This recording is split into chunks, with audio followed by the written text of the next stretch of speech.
আসসালামু আলাইকুম। আজকে আমি আপনাদেরকে চিংড়ি ভুনা করে দেখাবো। চিংড়িগুলোকে আমি লবণ, মরিচ, হলুদ দিয়ে মাখিয়ে তেলে ভেজে নিচ্ছি।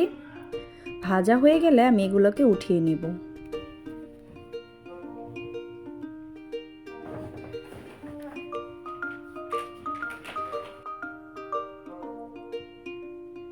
তো আমি ওই তেলেই পেঁয়াজগুলোকে ভেজে নেব।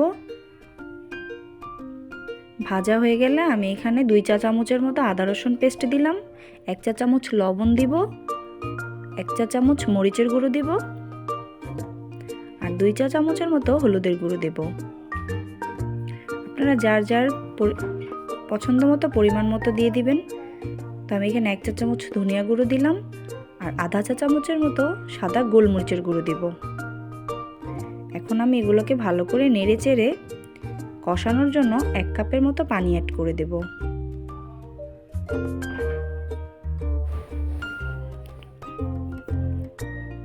কষানো হয়ে গেলে এখন ভাজা চিংড়ি মাছগুলো দিয়ে দিব।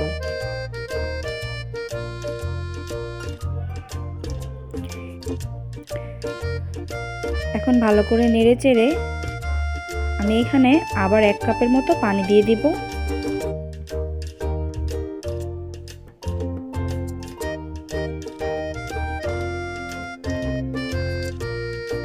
আমার ভিডিওটা ভালো লাগলে লাইক, কমেন্ট অ্যান্ড শেয়ার করে দিবেন আর ভালোবাসা দিয়ে যাবেন। আপনাদের একটা ভালোবাসায় আমি সামনে আরও সুন্দর সুন্দর ভিডিও দিতে পারবো এবং সামনের দিকে এগিয়ে যেতে পারবো। তো এখন আমি কাঁচামরিচ দিয়ে দিলাম, আগে থেকে ধনিয়া পাতা কেটে রেখেছিলাম, ধনিয়া পাতাগুলো দিয়ে দিলাম। এই চিংড়ি ভুনাটা এত মজার হয়, গরম গরম ভাতের সাথে অনেক মজার হয়। তো সবাই ভালো থাকবেন, সুস্থ থাকবেন। আল্লাহ হাফেজ।